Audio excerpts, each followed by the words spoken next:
de manera muy puntual se han ido incorporando a esta nueva conferencia, a nuestro ciclo de conferencias correspondiente al Diplomado de Formación para Gerentes del Sector Salud Nacional. Mi nombre es Yaide Delgado y como todos los miércoles por acá le estamos acompañando. El día de hoy vamos a tener de invitada a la doctora María Alejandra Pulido, quien nos va a estar conversando acerca del bienestar de los profesionales de la salud, evaluación y estrategias para su fortalecimiento. También, la va a presentar de manera también más formal, el doctor Mario Patiño, uno de los coordinadores de nuestro diplomado de salud, y también le doy la cordial bienvenida al profesor Ernesto Blanco, coordinador del diplomado de salud también. Recordarles mantener sus teléfonos, sus videos y por supuesto teléfonos apagados, así como el micrófono, y podrán tener un espacio de preguntas y respuestas una vez finalice la sesión y la presentación a través del chat. Bienvenidos todos, bienvenida doctora. Gracias. Doctor Mario. Gracias, Yaide. Bueno, nos encontramos una vez más en este espacio privilegiado del diplomado, como son las conferencias para la Venezuela de hoy, y probablemente hoy tocando un aspecto que es fundamental para la gestión del sistema de salud, como es lo que tiene que ver con el recurso humano. En esto hay probablemente dos vertientes muy significativas. La primera, la que tiene que ver con el aspecto formativo. Y ahí tanto la academia como los futuros gerentes de salud tenemos una responsabilidad ingente, un reto muy grande como en el aspecto formativo. De alguna manera atender de las limitaciones en la formación en este momento se cuentan por miles de un grupo importante de venezolanos que han sido formados en una educación médica generada fuera de las escuelas de medicina tradicionales, con la aprobación de los programas nacionales de formación y programas de formación avanzado, que es equivalente a pre y posgrado. Esto surge a propósito del convenio Sandino firmado en el año 2003 entre los presidentes de Venezuela y la isla de Cuba en su momento, y que generó esta formación de profesionales para la salud, entre comillas, desatendiendo, desconsiderando lo que ha sido la tradición y el patrimonio de la educación médica nacional de más de 250 años y la experiencia de nuestras 6 universidades autónomas, sede de facultades de medicina. Lo cierto que eso es una realidad ineluctable y que está ahí, que de alguna manera tenemos que en algún momento generar los programas que nos permitan paliar o atender las limitaciones de formación. Eso es un aspecto que de alguna manera es fundamental de cara al futuro. Y el otro aspecto es lo que tiene que ver con el bienestar y la salud mental de los profesionales sanitarios vinculados con el sistema público y privado de salud. Y para eso tenemos hoy el privilegio de contar con la participación de la profesora María Alejandra Pulido, que además este aspecto ha sido un aspecto fundamental en lo que ha sido su actividad tanto académica como de investigación. La profesora Pulido junto con la profesora Diana Risque, muy temprano en el inicio de la pandemia, conformaron los grupos de apoyo para los profesionales sanitarios, particularmente en el Hospital Universitario de Caracas, por ese interés que tiene en este aspecto. Y pues eso un poco dentro de los tantos referentes que pudiéramos hacerles o compartirles sobre la labor de la profesora Pulido. María Alejandra es profesora en la Facultad de Medicina de nuestra ilustre Universidad Central de Venezuela. Actualmente es adjunto a la jefatura de la cátedra de psiquiatría de la Escuela de Medicina Luis Racetti y a la dirección del posgrado de psiquiatría y salud mental del hospital con sede en el Hospital Universitario de Caracas. Bueno, pudiéramos decir algunas cosas adicionales, por cuestiones de tiempo. Vamos entonces a darle el chance a María Alejandra de compartir la información y al final tendremos la oportunidad de generar una conversación sobre este aspecto. Adelante, María Alejandra, y bienvenida. Vale, muchas gracias, profe. Bueno, primero que nada agradezco a los coordinadores de este diplomado de IESA dirigido a lo que son la formación, ¿no?, de líderes para la gerencia de salud en Venezuela. Para mí es un honor y además es una gran oportunidad porque, bueno, siempre hablar de salud en otro contexto es muy valioso e importante. Pero ustedes se pueden preguntar, ¿no? ¿Es realmente pertinente realizar temas sobre la salud con profesionales que son expertos en el área de la salud? Bueno, estamos hablando de médicos, de enfermeros, de bioanalistas, de nutricionistas, de distintos especialistas. Y bueno, claro que sí, porque justamente los profesionales de la salud son el recurso humano, los recursos humanos, pues de las instituciones, lo que es el sistema de salud, y de las instituciones que prestan los servicios de salud a nivel nacional y bueno, mundial. Entonces sí tiene sentido, porque esas personas, que son seres humanos, justamente son las que se encargan de atender el sufrimiento y la enfermedad. Y ellos, a su vez, son seres humanos susceptibles de sufrimiento y de enfermedad. Entonces debemos conocer, evaluar y valorar tanto lo que es la salud física como psíquica y social de nuestros profesionales de la salud. ¿Quiénes son estas personas? Bueno, son personas que están constantemente relacionándose con pacientes que pueden venir por diferentes causas agudas, crónicas, por dolor, porque, bueno, tienen una duda, quieren saber cómo se encuentran sus organismos, quieren bajar de peso, cualquiera de estas cosas. Entonces, fundamentalmente, son profesionales que establecen una relación con un paciente. Entonces, son personas con formación en el área de la salud, en capacidad de brindar ayuda, que prestan ayuda justamente a personas que sufren y piden ayuda. ¿Y cuáles son las características de estos profesionales de la salud? Bueno, principalmente los profesionales de la salud son personas sensibles, ¿okay? que suelen ser empáticas, que tienen una vocación de servicio y de ayuda al prójimo, que están comprometidos con sus trabajos, bueno, y se han dedicado, han estudiado para eso, están en formación continua constante, son personas exigentes con ellos mismos y generalmente con las personas en su entorno, entonces son ambientes de trabajo donde la exigencia es la norma. Bueno, competitivos, suelen rivalizar todos de alguna manera en ese orientación al logro y ese deseo, ¿ves?, de cada vez ser mejor y brindar una mejor atención. Entonces, bueno, también a veces podemos rivalizar con nuestros compañeros de trabajo. Suelen ser hábiles comunicadores, porque bueno, son personas que han sido entrenadas para preguntar, entrevistar bien, escuchar lo que dice el otro y sobre todo discriminar dentro de lo que nos trae el paciente o el consultante, bueno, qué elementos de esa información son esenciales para tomar decisiones, para hacer diagnóstico en el caso de los médicos y para tomar decisiones en la mayoría de las veces terapéuticas. Bueno, entonces, paralelamente son metódicos, organizados y decididos. Es necesario saber tomar decisiones y hacerlas en el momento justo. Deberían ser discretos, porque bueno, sabemos que la salud es algo muy personal, muy íntimo, y por lo tanto deben ser buenos confidentes, y en un ambiente como este, que suele ser tan ajetreado, con tanto sufrimiento, tanto dolor, y bueno, y tan cambiante, deben ser tolerantes a la angustia, a la frustración, al sufrimiento. Pero sobre todo son profesionales con un firme propósito de desarrollar y garantizar prácticas sanitarias efectivas y pertinentes que deben estar avaladas por la comunidad científica internacional. Estas prácticas, bueno, van modificándose periódicamente, lo que obliga al profesional de la salud a constantemente estudiar y, bueno, seguir estudiando. Entonces, recapitulando, son personas que todos los días trabajan bajo presión, conviven con el sufrimiento, con la enfermedad, con la queja, con el dolor y se exigen más. De modo que son personas que muy probablemente perciban con frecuencia angustia. Angustia porque quien consulta tiene dolor, porque bueno, llega una situación de emergencia y hay que atenderlo de inmediato, o porque bueno, está entre la vida y la muerte.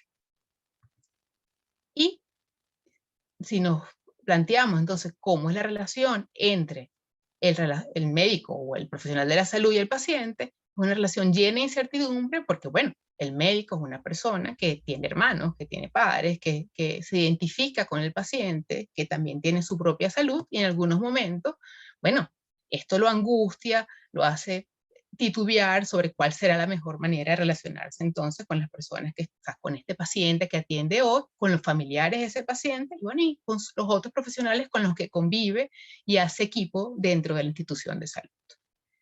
Y el paciente, por su lado, también tiene una serie de incertidumbre y angustia, bueno, de que estaré enfermo, esto me va a limitar en el futuro, me voy a morir, me van a tener que operar, bueno, si me pasa algo, bueno, mi familia va a estar ahí para mí. Todas estas son preguntas que se hace el paciente, y en medio de estas, digamos, fantasías, pensamientos que está el paciente y el enfermo, el paciente y el médico o el profesional de la salud percibiendo, se establece además una relación de servicio. Entonces, todo esto pasa al mismo tiempo.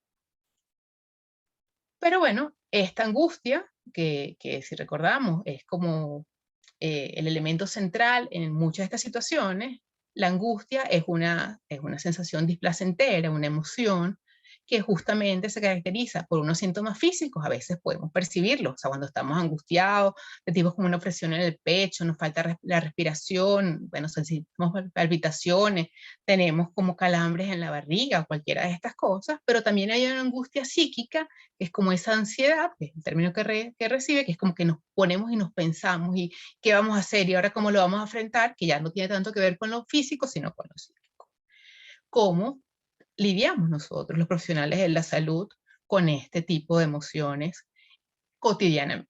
Bueno, Freud escribió hace muchísimo tiempo que, bueno, que la angustia es como, bueno, esa situación que se da cuando sentimos que no podemos satisfacer inmediatamente algunas pulsiones o sensaciones que tenemos a nivel inconsciente. Entonces utilizamos unos mecanismos de defensa que de alguna forma nos permiten seguir actuando, ¿okay? Y de alguna manera posponer la satisfacción de esa necesidad o reprimir esa emoción que tenemos y hacer frente a, bueno, a lo que tenemos que hacer aquí y ahora. En nuestro caso, atender al paciente, darle respuesta, hacer el diagnóstico, indicar un tratamiento, hacer una maniobra de alguna manera de urgencia. Entonces, en ese momento, utilizamos la represión, ¿sabes? Lo mantenemos de una forma que no lo veamos, o sea, no lo podemos tener ahí con nosotros al lado de la emoción porque nos podría limitar. Sublimamos, y este es uno de los mecanismos de defensa, digamos, más evolucionados, que justamente consiste en transformar esa angustia o esa pulsión en algo que resulta útil, que es como, digamos, que es constructivo para el entorno. El doctor Fernando Rizquez, que es digamos, el fundador del posgrado del que yo procedo, nos decía que, bueno, que los médicos éramos unas personas que le teníamos un profundo miedo a la muerte. Y entonces, de alguna manera, digamos, en este proceso, en buena medida lo que hacemos es transformamos esa angustia de muerte en conocimiento y una cantidad, digamos, de manejos que nos permite controlar, por un lado, la angustia nuestra y, paralelamente, bueno, proteger a otros como nosotros, que, bueno, que pueden estar sufriendo o enfermando. Por supuesto, tiene un elemento altruista importante, nos interesa, o sea, hay un deseo de transformar esta práctica en algo que sea para el bienestar común. Y otro de los mecanismos es la racionalización. Y bueno, sí, somos científicos, utilizamos buena parte de esta energía, no solamente para aprender y entender, sino para crear nuevas formas de abordaje o de estudio o de diagnóstico o de manejo de los trastornos y enfermedades que vemos en los pacientes.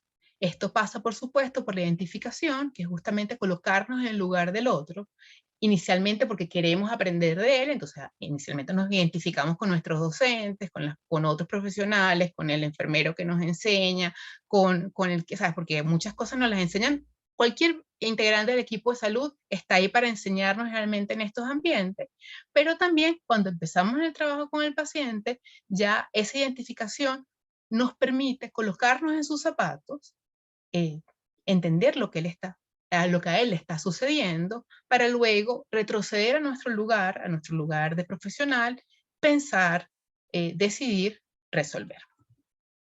Pero a la par de estos mecanismos que son, digamos, más evolucionados, nosotros podríamos decir de cierta manera como más saludables, hay otra serie de mecanismos que también necesitamos utilizar porque no siempre tenemos la capacidad, pues, de ver con claridad todo lo que nos está pasando y podemos controlar omnipotentemente, sentir que, bueno, que en nuestras manos está la salud y decidimos muchas veces sobre la vida o la muerte.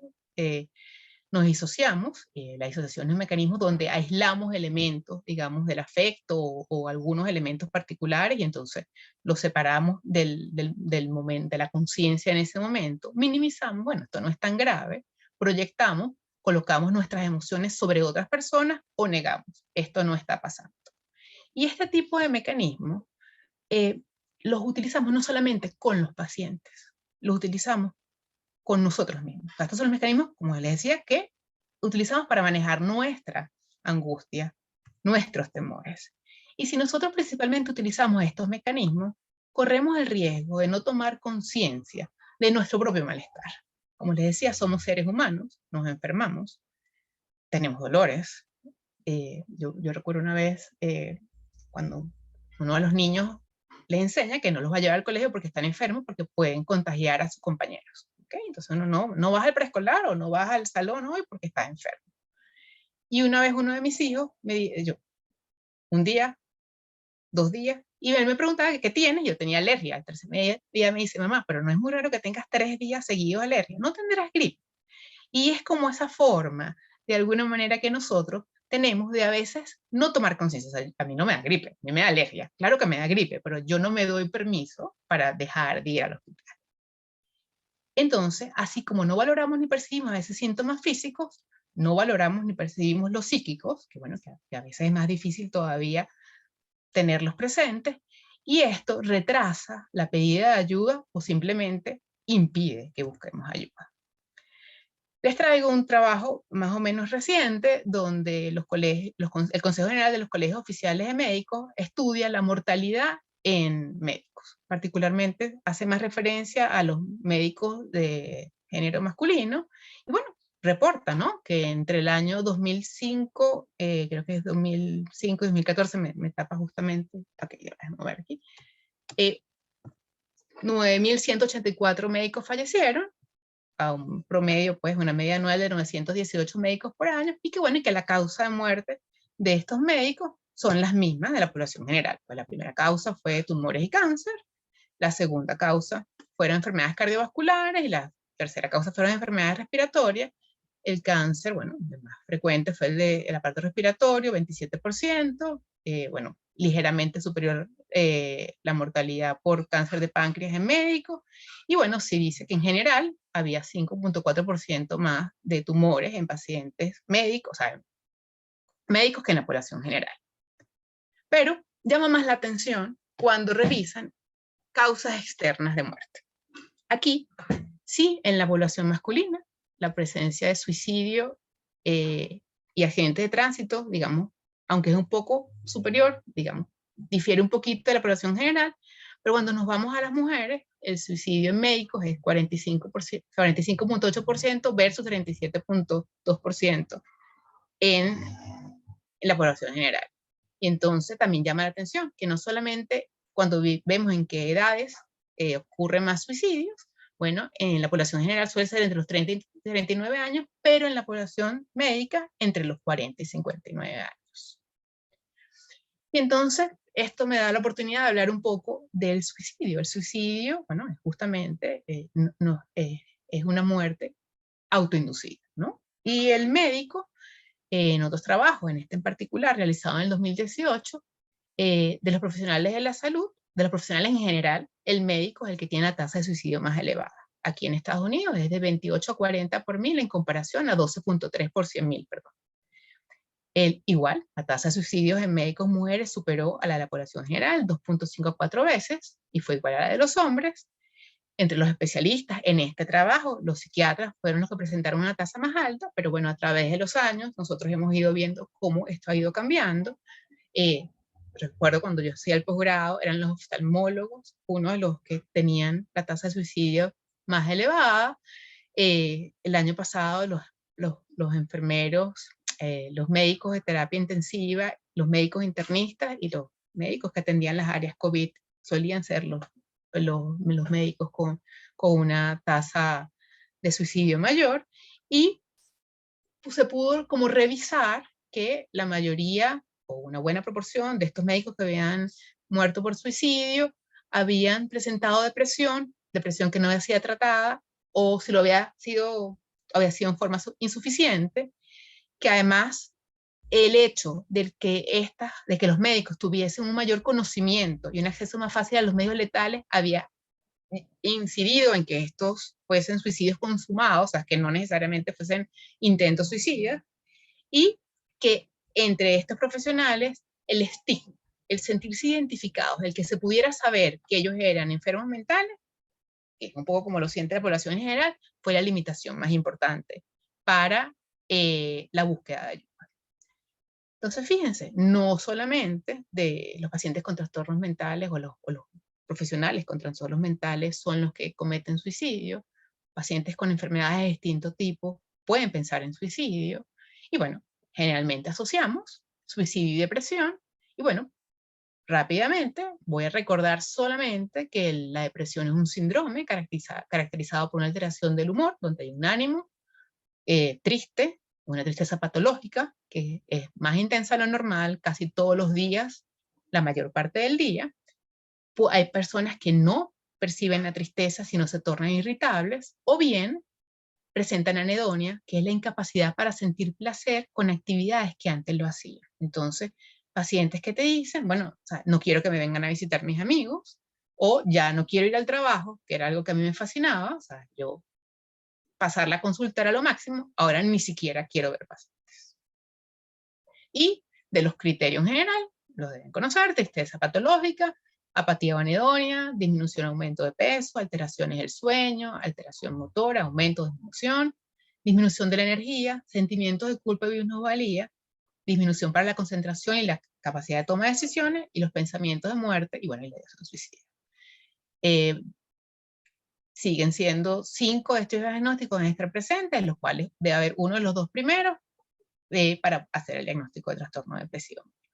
La ideación suicida es algo que generalmente la población, ni los médicos, ni nadie reporta. Eso hay que preguntarlo. Uno tiene que, y preguntarlo no es fácil, porque hay pacientes que, bueno, que no les cuesta mucho hablar de eso. Entonces generalmente nosotros les preguntamos a los pacientes si en algún momento ha sentido como que la vida no tiene sentido, si ha deseado acostarse a dormir y no despertar nunca jamás, y bueno, en función de eso nos va dando como una entrada para preguntar: ¿alguna vez usted ha pensado en hacer algo para dejar de vivir? Bueno, ¿y cómo lo haría? Pero ¿es la depresión el único trastorno mental que podemos presentar los profesionales de la salud? No. ¿Cuáles otros podríamos presentar? Todos. Como seres humanos tenemos la posibilidad de enfermar de diferentes maneras. Y bueno, va a depender de nuestras características personales, de nuestra historia personal, de una cantidad de elementos, qué tipo de trastorno podamos desarrollar. Por razones vinculadas, bueno, justamente estamos hablando de gerencia en salud y bueno, salud ocupacional. En este caso, yo me voy a centrar en 3 trastornos, que son el desgaste profesional o burnout, el trastorno por estrés postraumático y el acoso laboral o moral. Y entonces, ¿qué es el desgaste profesional o burnout? Es un trastorno adaptativo crónico que resulta de un excesivo grado de exigencia combinado con una escasez de recursos para lidiar con ellas. Estamos hablando de que, bueno, como profesionales de la salud, que tenemos que tomar decisiones, como les decía antes, queremos sanar, curar, acompañar al paciente en sufrimiento, y bueno, este elemento de escasez de recursos para lidiar con ellas, bueno, en los últimos años sabemos que nuestro sistema de salud ha mejorado considerablemente, y es imposible que ninguno de nosotros se haya topado con la incapacidad o la imposibilidad de poder, bueno, desde hacer ciertos procedimientos hasta, bueno, cosas tan básicas como no tener luz. En el 2019, cuando tuvimos el apagón, que no haya agua en los hospitales, que no contemos con rayos X, que nos falten los medicamentos. Todas estas situaciones inciden, por supuesto, en la posibilidad de desarrollar desgaste. Por esa razón, Maslach, que es como la persona que más ha estudiado este trastorno, bueno, justamente habla que más que el síndrome está relacionado con características de la persona, es con la organización en la que trabaja uno de los elementos centrales para su desarrollo. Los síntomas: el primero es el agotamiento emocional, es el primer paso. Producto de toda esta sobrecarga y de las condiciones desfavorables, la persona empieza a sentir fatiga emocional, física y mental, se siente embotado, no puedo pensar, me cuesta como tomar decisiones, sentimientos de estar saturado, cansado emocionalmente por el trabajo, y lo discrimina. Te dice: es que yo, si no voy a trabajar y me quedo en mi casa, me siento mejor. Cuando estoy de vacaciones, todo está perfecto. Falta de entusiasmo, sentimientos de impotencia. Esta serie de sensaciones desagradables van llevando, por supuesto, a que el médico, el profesional de la salud, el bioanalista, el enfermero, empiece a tener un trato distante hacia el paciente.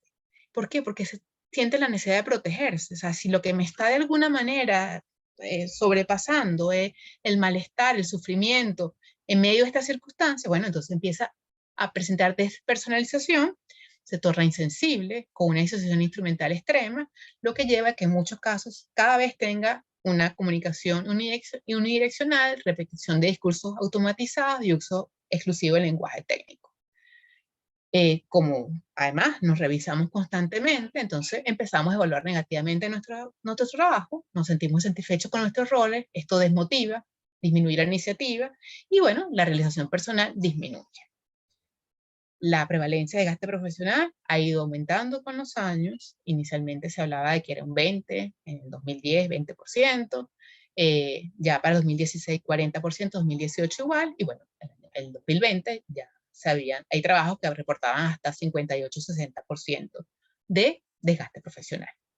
En Venezuela contamos con algunos trabajos, quizás en poblaciones distintas. Yo traigo particularmente unos de residentes, que son, bueno, quienes se están formando en salud en nuestros hospitales. La prevalencia para 2011 en el trabajo del doctor Tepedino y el doctor Peña era de 11.3%. Para el 2019, justamente luego del apagón de este mes que tuvimos con problemas de electricidad importantes, de la licenciada Patiño era de 20,7% en residentes. A mediados de 2020 yo tuve la oportunidad de medirlo en los mismos residentes en el hospital universitario y era de 15,4%. Repercusiones del burnout. Bueno, a nivel personal, podemos ver que el profesional de la salud puede tener dificultades y ruptura en sus relaciones interpersonales, de pareja y con sus familiares, abuso de alcohol y otras sustancias, depresión y bueno, suicidio, que ya lo mencionamos. Y desde el punto de vista profesional, ¿qué pasa en la institución? Hay una mayor tasa de errores médicos, una disminución de la satisfacción del paciente. El paciente se da cuenta que su médico no está igual, que ya no es como antes. Y particularmente el paciente venezolano está muy acostumbrado a un médico cercano, afectivo. Nosotros establecemos una relación muy próxima con nuestros pacientes. No solamente sabemos de su enfermedad, realmente sabemos de su familia, de su contexto social, de dónde viene, qué ha hecho. Y bueno, y el paciente lo percibe y lo resiente. Hay una disminución del esfuerzo profesional y no lo digo en términos peyorativos, lo digo, bueno, ¿sabes? No tengo energía para seguir haciendo las cosas y bueno, muchísimas veces el personal decide renunciar, lo cual aumenta el recambio del personal médico, de enfermera, de camillero, hasta de secretaria. El deseo, la motivación para mantenerse en el sitio de trabajo disminuye, bueno, y se deciden dedicarse a otra cosa. Otro trastorno que es muy importante, digamos, dentro de lo que es la salud de los profesionales de la salud, redundando, es el trastorno de estrés postraumático. Este se produce o inicia tras la exposición real o amenaza de muerte, lesión grave o violencia sexual experimentada por el sujeto, en este caso el profesional de la salud, bien sea porque lo experimenta él directamente, o sea, a él le sucedió, lo amenazaron en el sitio de trabajo o fuera del sitio de trabajo, tuvo una lesión, fue agredido por otra persona, o bien porque presenció directamente el suceso en otro. Esto le pasó a un paciente, a un compañero de trabajo. Puede también pasar que es que lo conoce porque le ocurrió a una persona cercana, a un amigo o un familiar le ocurrió, él no lo vio, pero le ocurrió a otra persona y me lo contó y yo me quedo con esa experiencia. O me expongo repetidamente a detalles del suceso y eso, bueno, nos pasa todos los días en la consulta. Los pacientes nos traen diferentes vivencias personales y nosotros, incluso yo trabajo en mi consultorio, hay 2 odontólogos y a mí siempre me llamaba mucho la curiosidad porque los pacientes hablan muchísimo con el odontólogo y a mí me llamaba la atención en algún momento, pero bueno, si ustedes trabajan con la boca abierta, pero no, igual, el paciente toma su tiempo antes de comenzar la evaluación y luego termina de relatar. O sea, el paciente tiene la necesidad de comunicar lo que le pasa al profesional de la salud cuando está allí. Y él no discrimina si este es psicólogo, psiquiatra, bioanalista, odontólogo, camillero. Si usted está en un centro de salud, para el paciente, usted está en capacidad de hacerse cargo de su sufrimiento. Este trastorno, como les decía, se acompaña de un grupo de síntomas que pueden ser intrusivos, afectivos cognitivos, evitativos o de hiperactivación, que duran por más de un mes para decir que es un trastorno de estrés postraumático, porque si es menos de un mes hablamos de un trastorno de estrés agudo, y que puede manifestarse inmediatamente después del evento traumático o empezar incluso hasta 6 meses después del evento traumático. Ello causa un malestar significativo en el profesional de la salud y por lo tanto se refleja en su actividad laboral, en sus relaciones sociales y en el resto de sus contextos. Los síntomas intrusivos, bueno, son particularmente recuerdos angustiosos, recurrentes e involuntarios del evento. Yo estaba haciendo una cosa y de repente me llegó la imagen de lo que me pasó o de lo que me contaron. Aparece en forma de flashback, sueños angustiosos. El paciente está durmiendo y estos contenidos se repiten como una película en su cabeza mientras duerme. Como reacciones disociativas, el paciente siente o actúa como que el hecho traumático estuviese pasando otra vez.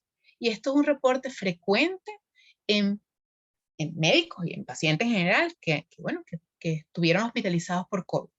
Llegan a un hospital, llegan a la clínica y te dicen, bueno, es que yo no, o sea, yo sé que en lo que llego a la clínica, que eso ya pasó, que yo, gracias a Dios, no, o sea, lo superé y estoy bien. Pero apenas entran, los familiares se dan cuenta que empiezan a caminar uno al lado del otro, están inquietos, buscan la ayuda profesional, algunos incluso experimentan síntomas físicos y entonces todo esto va afectando. Pero imagínense si usted es médico y tiene que volver a trabajar en su sitio de trabajo y le pasa todo esto. Y bueno, malestar psicológico o reacciones fisiológicas al exponerse a factores internos o externos que simbolizan o se parecen.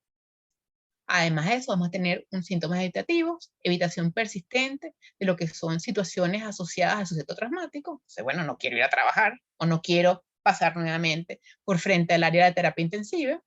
Evitación de esfuerzos para evitar recuerdos, pensamientos o sentimientos. Y la evitación de esfuerzos para encontrarse con personas, lugares, conversaciones, actividades que despierten recuerdos. Entonces, bueno, es ponerse a evitar una cantidad de cosas que no es sencillo si uno trabaja en un centro de salud. Además va a tener síntomas afectivos cognitivos, incapacidad en ocasiones para recordar aspectos importantes del suceso, creencias o expectativas negativas sobre uno mismo, una percepción distorsionada en las cuales a veces el sujeto se siente responsable de que esto le haya pasado, un estado emocional negativo, con miedo, culpa, enfado o vergüenza porque me pasó, y eso pasa sobre todo en las situaciones de violencia sexual, una disminución importante en el interés o participación en actividades significativas y incapacidad persistente de experimentar emociones positivas. Entonces ahora todo el tiempo estoy como neutro, o sea, no siento nada.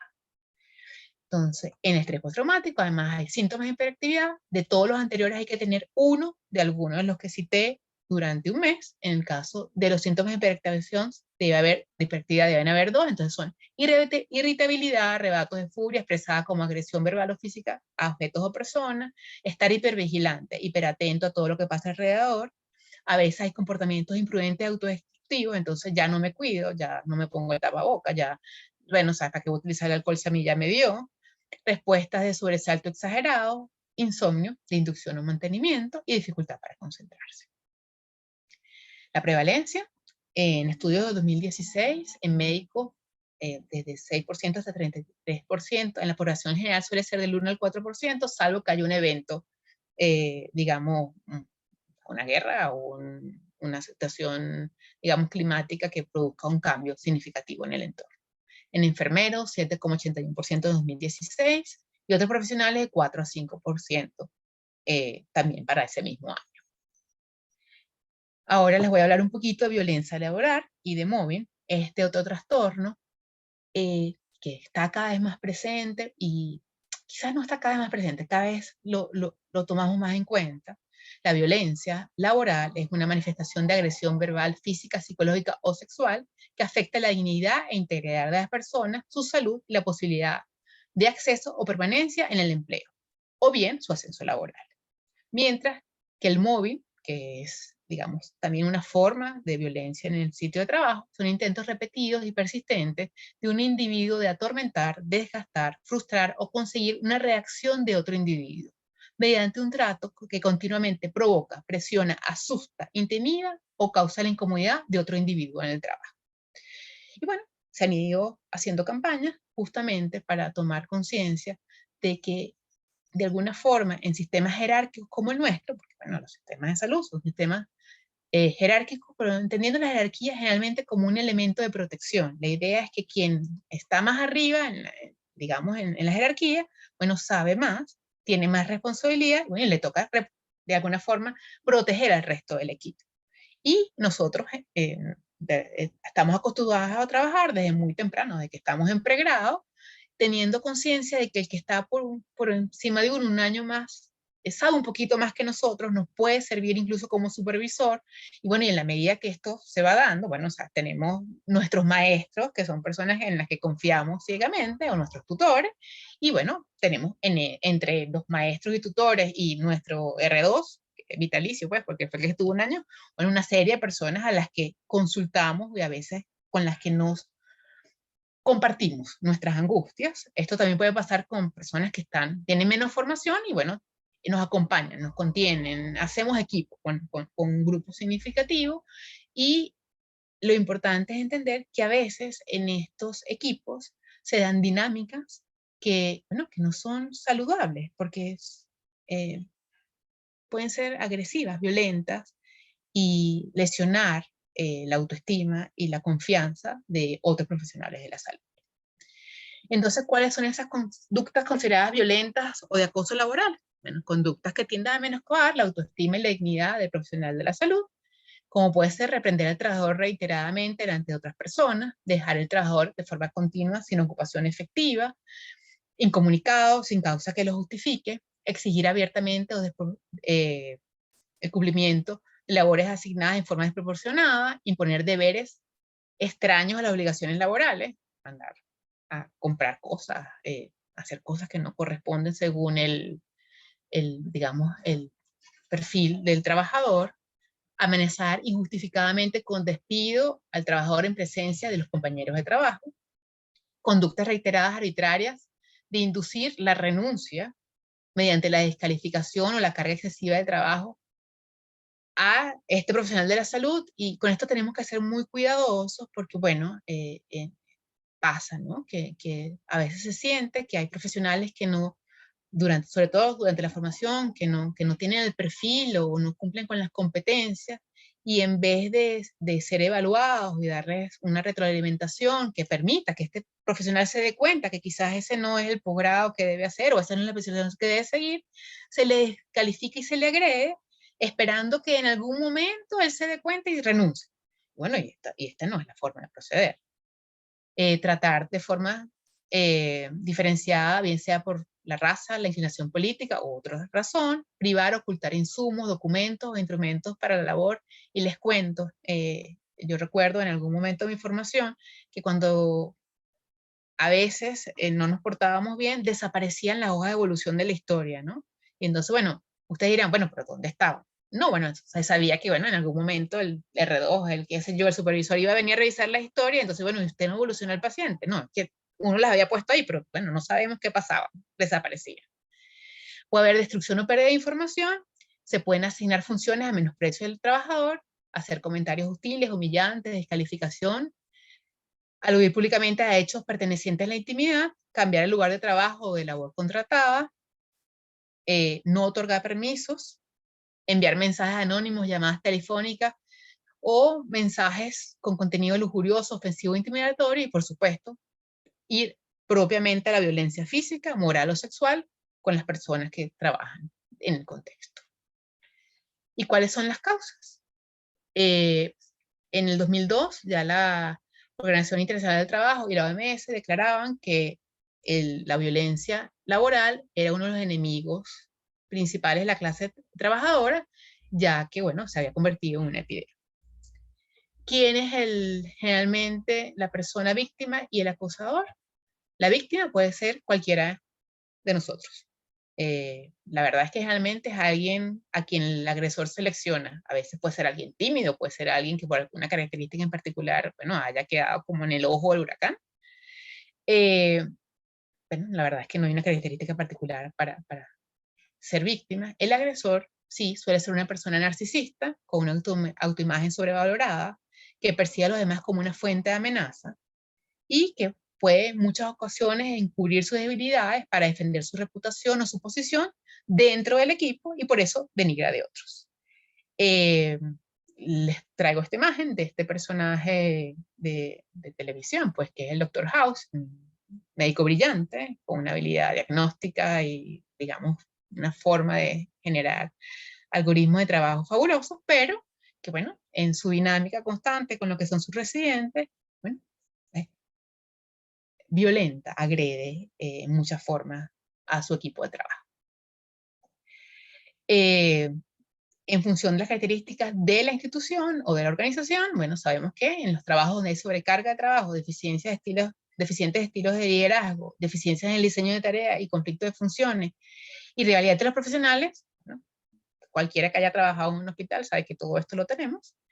Y del clima, que hay insatisfacción con el clima y la cultura organizacional en el sitio de trabajo. Y entonces su consecuencias afecta a la salud física y psíquica del trabajador, puede producir consecuencias negativas en las relaciones sociales del trabajador con su familia y en otros contextos, y produce una disminución en la productividad, se desaprovechan las capacidades de los trabajadores, hay pérdidas económicas, se produce el desprestigio social y favorece la falta de confianza de los profesionales de salud en sus instituciones y en general en la justicia. ¿Cómo se evalúan estos 3 trastornos? Bueno, por supuesto, a través de la observación directa. Y eso le corresponde generalmente a los líderes, al jefe del equipo, al coordinador del área. Debe estar atento, tiene que estar pendiente de cómo son las dinámicas entre su equipo y además de eso, bueno, cómo ve. O sea, uno de alguna forma tiene como un termómetro en el cual va como midiendo y percibiendo cómo están individualmente y en equipo las personas que trabajan con uno. Se pueden realizar entrevistas, se pueden utilizar escalas y cuestionarios. Generalmente entrevistar no es sencillo, porque bueno, sabes, tomar a alguien y sacarla del puesto de trabajo y preguntarla, y además las personas se sienten incómodas y porque usted me está preguntando esto. Hacer uso de escalas y cuestionarios da la posibilidad de entregar a alguien un instrumento que él puede llenar y de alguna forma el mero ejercicio de llenarlo te da una noción de que hay cosas que podrían no estar bien o que no son saludables. Y bueno, y luego recoger esa información permite hacer diagnóstico tanto individual como digamos, como grupal. Desde el punto de vista de los instrumentos que más se utilizan, les traigo para desgaste profesional, el que más se ha utilizado, el que más se ha validado, el que se ha traducido en todos los idiomas, es el inventario de burnout de Malach.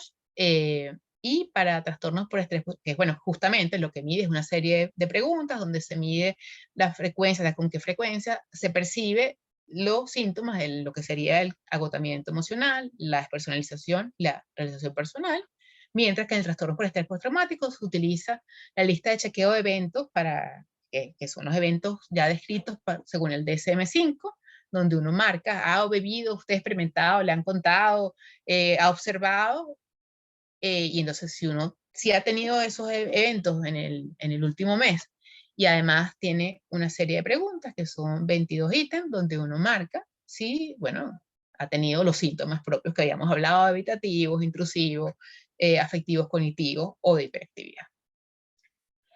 Y bueno, todo esto ya pasaba antes de la pandemia. Recordemos que la salud mental, bueno, ha sido la misma y los diagnósticos son los mismos que ya les acabo de mencionar, pero que se hubiese declarado la pandemia, toda esta situación de salud, toda esta crisis sanitaria que se ha vivido en estos 2 últimos años, por supuesto, ha traído una mayor conciencia.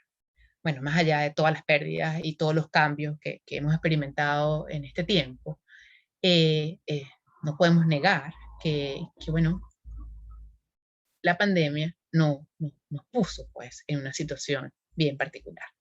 Les traigo un breve tráiler de una película de 2011. Groundbreaking ceremony for a new factory. She mentioned seeing anyone who was sick. Anyone on a plane at the airport? No, she said she was jet lagged. The average person touches their face 3 to 5 times every waking minute. In between, we're touching doorknobs, water fountains, and each other. We're back. Mom? No, go up to your room, buddy. So we have a virus, no treatment protocol, and no vaccine this time. You had a seizure this morning, Beth. She had a history of seizures? No. Allergies? As of last night, there were 32 cases. Unfortunately, she did die. Summer, your wife is dead. What are you talking about? What happened to her? What happened to her? Is there any way someone could weaponize the bird flu? Is that what we're looking at? Someone doesn't have to weaponize the bird flu. The birds are doing that. Watch this. It's transmission, so we just need to know which direction. On day one, there were 2 people, and then 4, and then 16. In 3 months, it's 1 billion. That's where we're headed. They're calling out the National Guard. They're moving the president underground. People will panic. Get away! People tip over. The truth is being kept from the world. Don't talk to anyone. Don't touch anyone. Stay away from other people.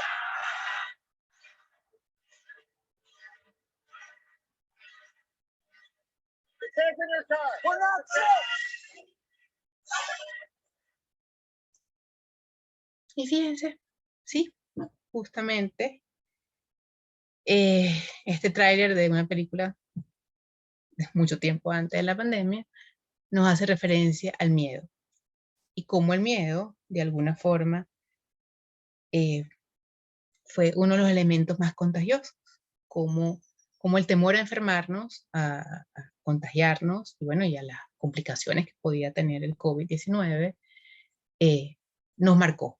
Nos encerramos en nuestras casas, nos aislamos, dejamos de reunirnos, dejamos de besarnos, dejamos de tocarnos. Todavía el saludo ahora lo hacemos con puñitos. Y bueno, los seres humanos somos seres que necesitamos contacto. Somos seres de piel. Y bueno, ha sido todo un cambio, particularmente para el personal de la salud. Desde el inicio se ha visto inevitablemente expuesto a circunstancias extremas para desempeñar su trabajo. Ello ha afectado particularmente a los médicos residentes, elementos esenciales de la prestación del servicio, pero quienes se encuentran siempre en una situación dual, porque ellos no solamente prestan el servicio, ellos están aprendiendo, se están formando. Y bueno, entonces están constantemente evaluados. Los estamos bombardeando constantemente de conocimiento y además les estamos pidiendo que no solamente sepan, que hagan, que tengan una actitud, que resuelvan, que sean, como les decía, somos exigentes y esperamos que estos residentes, que van a ser los médicos del futuro, los profesionales del futuro, bueno, desarrollen todas las capacidades, todas las competencias posibles progresivamente. Y bueno, entonces, tanto ellos como nosotros, todos los médicos, todos los enfermeros, todos los que trabajábamos en los hospitales, nos vimos expuestos a un desbordamiento de la demanda asistencial, a una exposición al desconsuelo de las familias, la preocupación por la bioseguridad en el trabajo y el contagio de los seres queridos, y a diferentes dilemas éticos y morales. ¿Qué pasó con los trastornos mentales? Bueno, la prevalencia de los trastornos mentales aumentó. Pero más allá de eso, también aumentó la toma de conciencia y la preocupación por la salud mental de los trabajadores de la salud. Yo creo que en mucho tiempo no habíamos tenido tanta empatía de los pacientes hacia nosotros los profesionales de la salud. No solamente es el agradecimiento por estar ahí en los hospitales, atenderlos, diagnosticarlos, cuidarlos. Era una clara empatía, o hay una clara empatía desde entonces, o sea, ha hecho mucho más visible. Yo creo que sí había, pero o sea, ha sido algo que se ha multiplicado hacia proteger a sus médicos, hacia honrarlos, valorarlos, con todo y que nos temían porque podíamos ser quienes las contagiáramos. Pero bueno, más allá de eso, digamos, la reacción afectiva de la población general hacia el personal de salud fue significativa.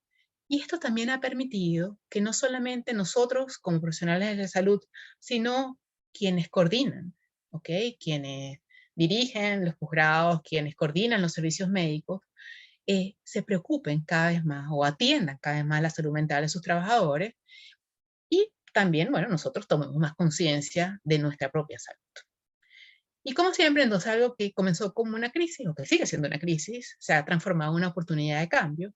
Y bueno, y el cambio es algo que se da primero de personas a personas y que, por supuesto, luego se refleja en institucionalmente.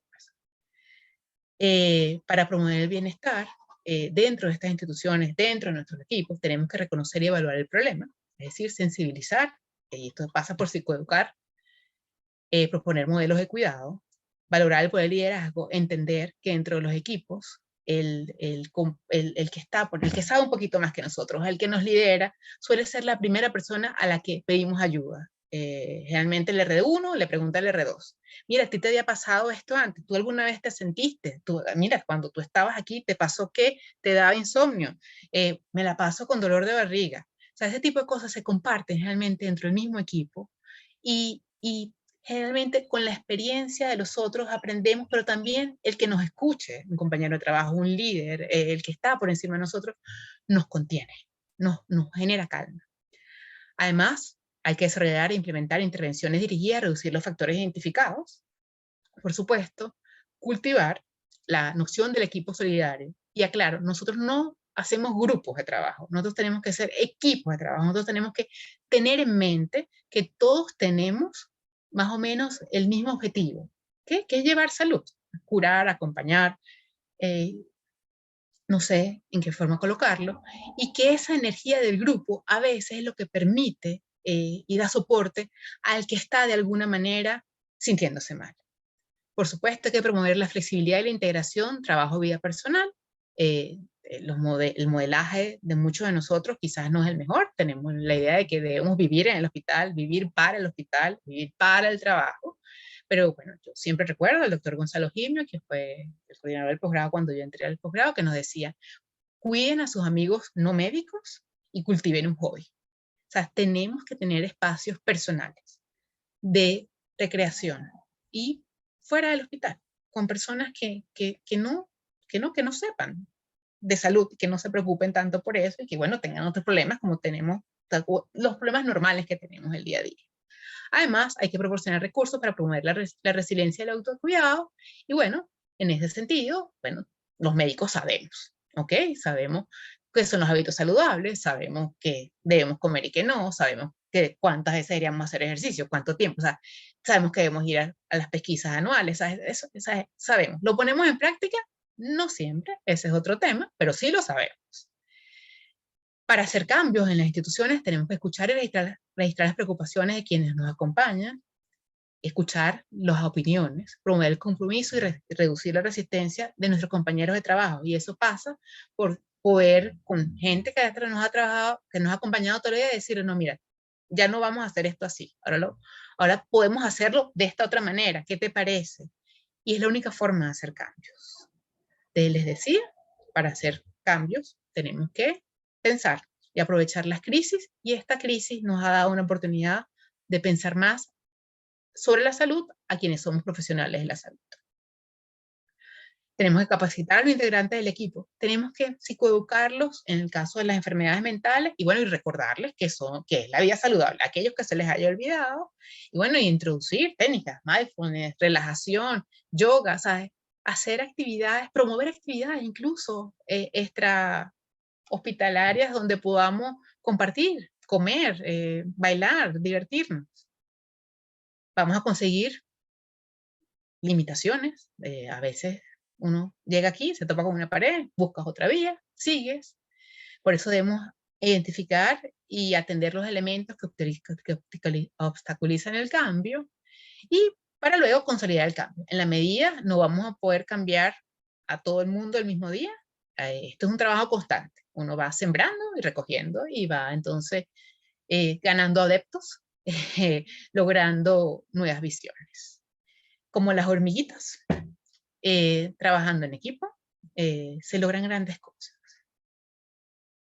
Muchas gracias. Muchas gracias, doctora. Excelente presentación, muy interesante. Como saben, tienen abierto el espacio a través del chat para compartir sus preguntas, sus inquietudes. Ya tenemos un comentario de Alberto Martínez. Buenas tardes, doctora. Muchísimas gracias por su charla. Recordé con su comentario algo que pasaba a veces en su posgrado, lo de la pérdida de las evoluciones en la historia del paciente. Están dejando ese comentario. Todavía no hay otra pregunta y comentario. Pueden ir haciéndola por acá. No sé si también alguien más quiere compartir, alguno de nuestros coordinadores.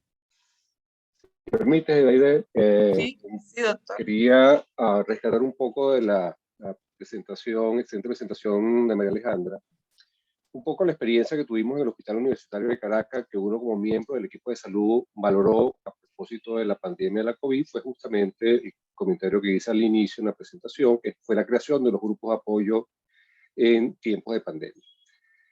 Miedo, incertidumbre, angustia, pues eso fue la intención. Sin embargo, esa iniciativa fue una iniciativa de un personal, de profesionales expertos en salud mental, de nuestra cátedra de psiquiatría, pero probablemente el mensaje que uno quisiera dejar a propósito de nuestro diplomado es que esto, más que una iniciativa de un grupo de expertos dentro de la institución hospitalaria, en este caso académica, para la gestión del hospital, debería haber sido una iniciativa de los gestores del hospital, que bueno, hay que reconocer que probablemente o no estaban en capacidad o no tenían el interés, pero pensando en el deber ser de la gestión del sistema sanitario, pues este aspecto debería ser atendido desde la gerencia, ¿no?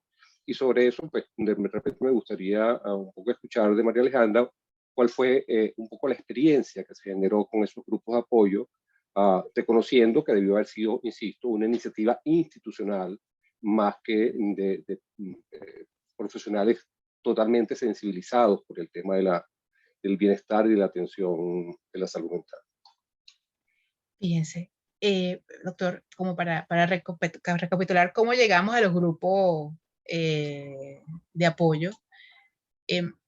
Tradicionalmente en el servicio, además de la atención en consulta externa a los pacientes que asisten ambulatoriamente o las interconsultas a los pacientes que están hospitalizados en otro servicio, bueno, siempre hemos recibido la solicitud de residentes, y principalmente de residentes en formación de otros posgrados, bueno, bien sea desde porque me quiero cambiar de posgrado y este no me gusta, hasta, bueno, o sea, estoy abollado, que suele ser como uno de los términos frecuentes, más allá de burnout, o situaciones personales o de pareja que los aquejan.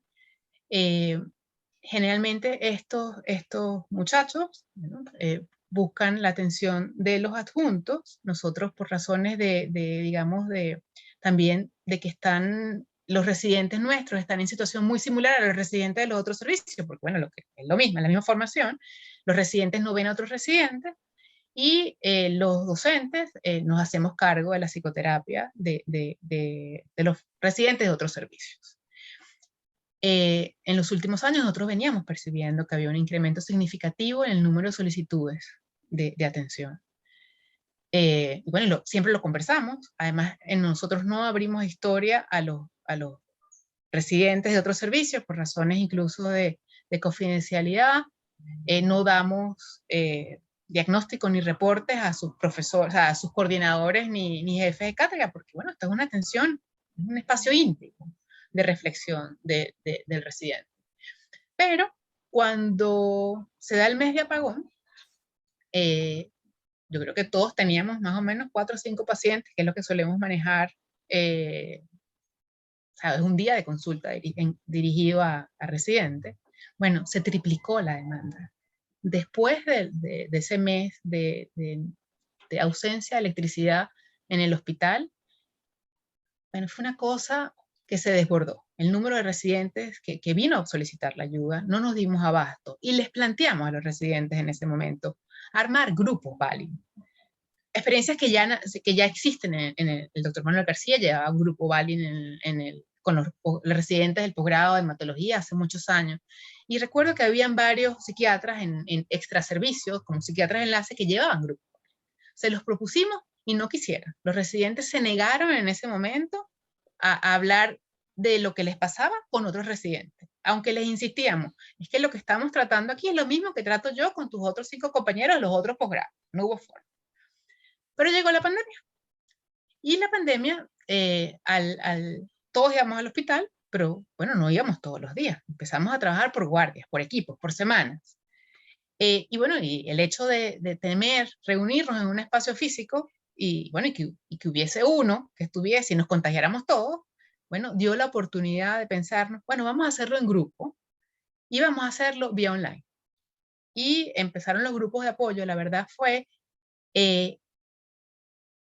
algo que se dio. O sea, se dio, y debo decir que en ese momento nuestros R3, que eran, además no teníamos ni R2 ni R1, que yo digo que fueron los super R3, les tocó, bueno, contener a sus compañeros y nos decían, es que vino no sé quién de no sé dónde, es que vino no sé dónde. Entonces empezamos. Carlos, no voy a ver a nadie individual, vamos a armar un grupo. Y empezamos a armar grupos. Y claro, esto no fue algo que inicialmente se planteó, o sea, era una necesidad que se estaba dando y nosotros estábamos satisfaciendo una necesidad que había inicialmente entre los residentes. Pero bueno, después nos dimos cuenta que también estaba entre los adjuntos. A los adjuntos nos costó mucho más. Muy pocos adjuntos se integraron. Hablábamos en las revistas, hablábamos en los pasillos, o sea, digamos que la contención y la reflexión sobre lo emocional en torno a la pandemia se daba en ambientes no organizados, pero lo hacíamos. Y creo que además permitió saber que todos estábamos angustiados por una misma causa y nos acercó. O sea, yo vuelvo al tema de la crisis y la oportunidad. O sea, yo hubiese querido que la pandemia no fuese lo que nos acercara. Pero bueno, pero lo fue, pues. Entonces, si nos dio la oportunidad, bueno, bienvenida sea, y yo creo que ha permitido que estemos más próximos. Y lo digo con los enfermeros, con los camilleros, ¿sabes? Porque todos teníamos el mismo temor y todos podíamos enfermar de lo mismo. Gracias. Vamos a continuar, que tenemos preguntas, también comentarios. El doctor Gustavo Villasmil, quien es además coordinador de esta actividad, no sé si puede terminar lo que iba a mencionar, que habla sobre microagresión en el medio laboral. Allí se cortó el mensaje. De Adarbelis tenemos felicitaciones, doctoras. Creo que la pregunta del doctor Villasmil es si podemos hablar de microagresiones como algo chiquito, una agresión chiquita. No sé. Puede ser. Okay. No sé si el doctor Villasmil quiere terminar. Sí, hola, buenas tardes. ¿Cómo está, profe? Bien, muy importante. Gracias de verdad por esta participación tuya acá con nosotros. No, he oído ese término sobre todo en las disciplinas del desarrollo organizacional, en la industriología. Es lo que pudiéramos nosotros en la jerga popular venezolana llamar parangonar al aplique. En sobre todo algunos medios corporativos, uno que conoce muy bien, el petrolero, eso era particularmente atendido, seguido y penado, el aplique, ¿no? Querría saber si eso opera en el medio médico, en donde incluso el aplique es, de alguna manera, ha sido elevado a herramienta, a medio de formación. Es lo que, sobre todo en medios quirúrgicos, me dispersan los amigos cirujanos, es lo que aplican, es lo que llaman en cierto argot la yuca. Yuca es el aplica, se la dura, el presiona, y a través de esos pequeños gestos, pequeñas acciones, pequeños modos, pequeños estilos de todos los días, que en otros medios laborales llegan a configurar una situación que es rápidamente intervenida sobre todo por la gente del mundo de la psicología industrial. Querría su opinión al respecto, porque entre nosotros es casi una forma de relacionamiento y se ve como parte de la cultura médica, sobre todo en el sector público en Venezuela. Claro, fíjese, profe, yo creo que es una forma de minimizar o de naturalizar una conducta que puede ser dañina para quien está en formación. Y yo quizás nosotros tenemos siempre la idea de que en los ambientes quirúrgicos es más frecuente. Mi experiencia con los residentes del hospital es que se da en todos los servicios. Se da en todos los departamentos. Es más evidente, por supuesto, quizás en los ambientes quirúrgicos, porque bueno, en los ambientes quirúrgicos ellos trabajan, no sé, se hacen curas, hay como procedimientos que quizás no a todos les gusta hacer y es más fácil como identificar. Pero y bueno, ellos trabajan con cosas como más prácticas, ¿no? Son como, van al acto y en este acto es más visible. Pero mi experiencia desde el servicio de psiquiatría, que se supone que deberíamos tener más herramientas para evitarlo. Hasta en pediatras, ginecobstetras, internistas. Esto tiene más que ver con realmente, o sea, naturalizar una situación bueno, que va en menoscabo sí, de la autoestima y de la confianza en sí mismo del que está en formación. Ahorita me venía a la mente lo del bullying y el chalequeo, que es como, se lo voy a poner en otro contexto porque yo creo que puede ser como más fácil, ¿no? Con los adolescentes uno siempre se preguntan hasta dónde es bullying, o sea, hasta dónde es chalequeo y cuándo comienza el bullying. Es que eso depende de quién, de la víctima. ¿Sabes? O sea, lo que de repente para alguien es una microagresión, o sea, para el que hace el chiste o el que dice o hace el comentario, vamos a poner ese tema, es micro, de repente para el otro es terrible. Y en ese sentido sí quisiera como acotar un poco el tema de las generaciones, ¿no? Bueno, aquí estoy segura que debemos haber de diferentes grupos etarios y bueno, o sea, y yo siempre lo discuto, para lo que en mi casa se permitía, o sea, habían cosas que yo podía decir y había cosas que yo sabía que si yo decía, mi mamá no, o sea, con verme, o sea, ella no tenía que decirme, o sea, yo sabía que con verme yo no lo debía decir. Bueno, o que no, era el contexto, pues lo podía decir después en la casa. Pero en la medida que ha ido pasando el tiempo, cada vez las generaciones más jóvenes expresan, son mucho más abiertos y son mucho más transparentes con lo que sienten, con lo que piensan. Y a los que estamos, o sea, los que somos mayores a veces nos cuesta, ¿no? Y yo creo que esta es una habilidad de ellos en comunicarse y compartir y decir. Nos toca a nosotros también adaptarnos, ¿no? A escuchar este feedback de las generaciones de relevo, que es distinto a como lo hacíamos nosotros. No sé si eso... Sí, me parece rápidamente, era lo que quería decir, le agradezco mucho el comentario, porque yo vengo de una generación en la que el relacionamiento por la vía mediante la apelación a la agresividad, a cierta forma incluso hasta de violencia verbal, incluso hasta física, por ejemplo, aquí no tienes permiso para ir a comer, por ejemplo, cosas por el estilo, llegó a ser visto y tenido casi como una virtud médica. Incluso creo que hay en la cultura corporativa médica, sobre todo el Hospital Público Venezolano de Enseñanza, eso se llegó a tener como un medio, una atmósfera proclive a formar el carácter del médico. Exacto. Y yo tengo más de 30 años en la especialidad, realmente vi situaciones que hoy puedo clasificar claramente como de perversa. Pero hoy veo también el otro extremo, el extremo contrario, que no es menos perverso, que es la cristalización del carácter. Uno no le puede decir nada, no le puede hacer una observación, porque entonces vienen las crisis, vienen los derrumbes.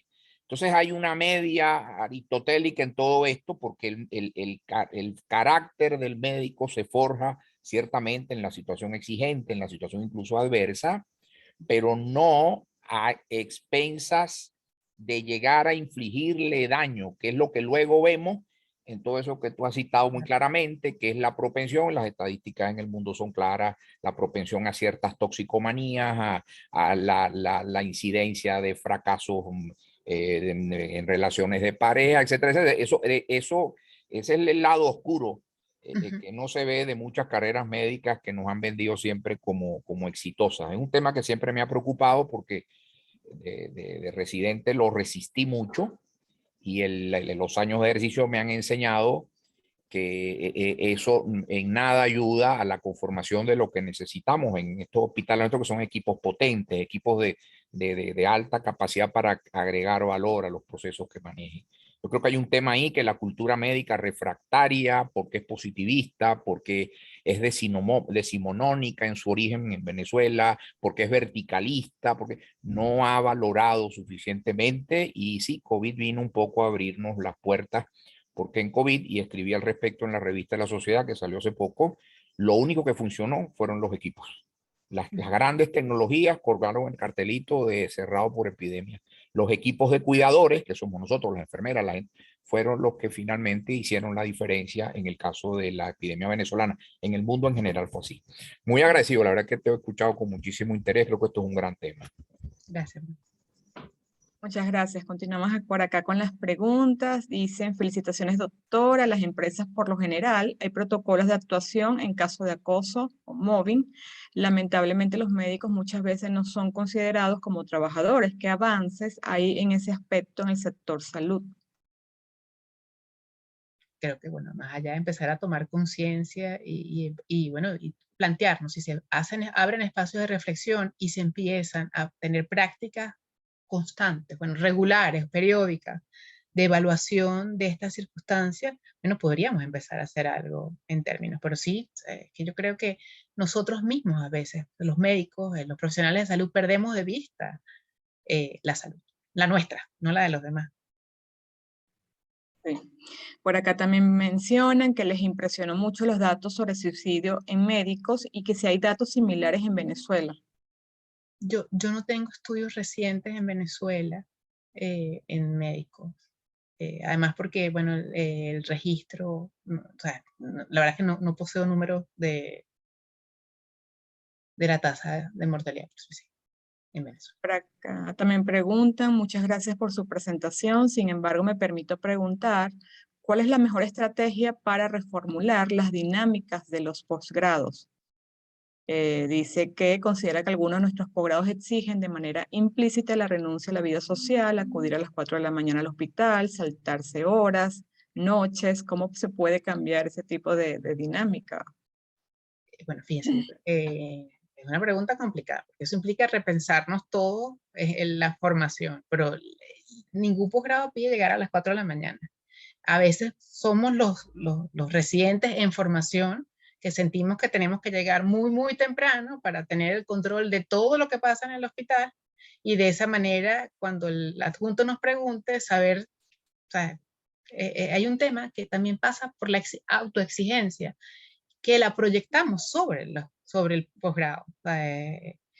Y hay una parte también de la cultura del estudiante de medicina que, bueno, que también a veces utiliza este compromiso con el conocimiento para evadir situaciones personales que, bueno, que no desea, ¿no? O sea, aquí el posgrado exige, sí, pero también es consciente, o sea, los coordinadores y los que formulan los posgrados están conscientes de las posibilidades digamos, de llenar o responder a las exigencias de ese sitio. Gracias. Y tenemos también por acá, ¿qué mensaje le daría a esos residentes que atropellan a sus compañeros de menor rango y qué medidas cree que se deberían comenzar a tomar inmediatamente en todos los posgrados? Un poco relacionado. Yo sí creo, fíjate, yo le echo broma a mis R1, que ellos llegan en R1 ingenuos y cuando ya pasan a ser R3 son todos unos tiranos. Y son unos tiranos con los R1 y con nosotros, pues cuando llegan, son como los adolescentes de la formación médica, ¿sabes? Todo lo que uno hizo está mal hecho, usted me lo enseñó mal.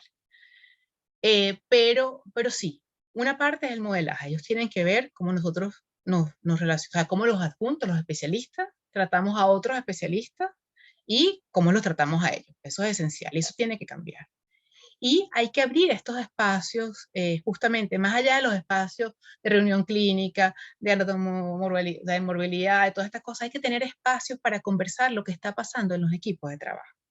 Y si bien la presencia de un psicólogo o un psiquiatra puede ayudar, la verdad es que generalmente en todos los posgrados hay personas, hay adjuntos, hay profesores que suelen ser como más cercanos con el grupo de residentes y que podrían tener la posibilidad de orientar en esos momentos e incluso de señalar esas cosas, o sea, esas conductas que uno lo hace, ¿sabes? Uno realmente ve algo y entonces llama al residente a un lugar, le dice, mira, no has debido decirle esto a tu compañero, no has debido hacer esto, o mira, ¿te parece que estuvo correcto y generalmente es la oportunidad reflexiva para que se vayan dando los cambios dentro de los ambientes laborales médicos.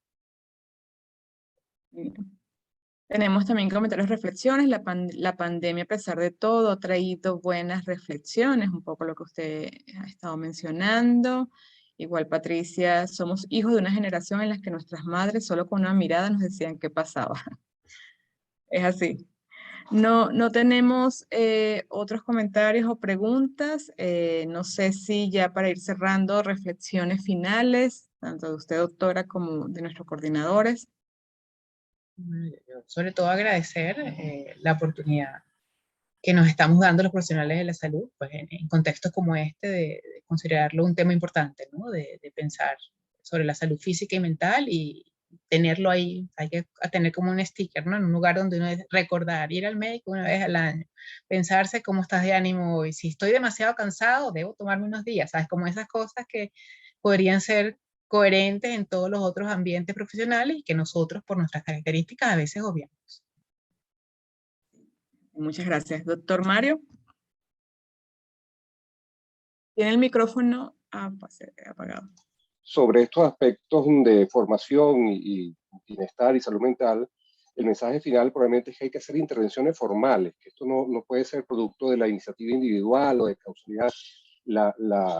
La formación hay que intervenirla desde el punto de vista pedagógico, hay que rediseñar nuestros planes de estudio donde la formación en valores y la formación en ciudadanía tiene que estar explícita, no puede ser parte del currículum oculto. Y sobre eso se está trabajando a nivel de las facultades de medicina, pero desde la perspectiva del gerente tiene que tener claro que hay que formalizar la intervención. Esto no puede ser producto del azar o de iniciativas puntuales, sino que hay que hacer la aproximación con el rigor que se está haciendo en otros aspectos de la gerencia también. Bueno, reiterar la gratitud a la profesora Pulido por el acompañamiento. Pienso que ha sido una jornada de mucho provecho para todos y habrán otras oportunidades. Gracias a ella y Tere.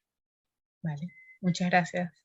Gracias a usted, doctor. Gracias, doctora. De verdad, muy interesante participación y conferencia. Gracias a todos nuestros participantes, invitados que se unieron a esta sesión del día de hoy, al equipo IESA también. Bueno, los esperamos en una próxima conferencia. Feliz tarde para todos. Bueno. Chao.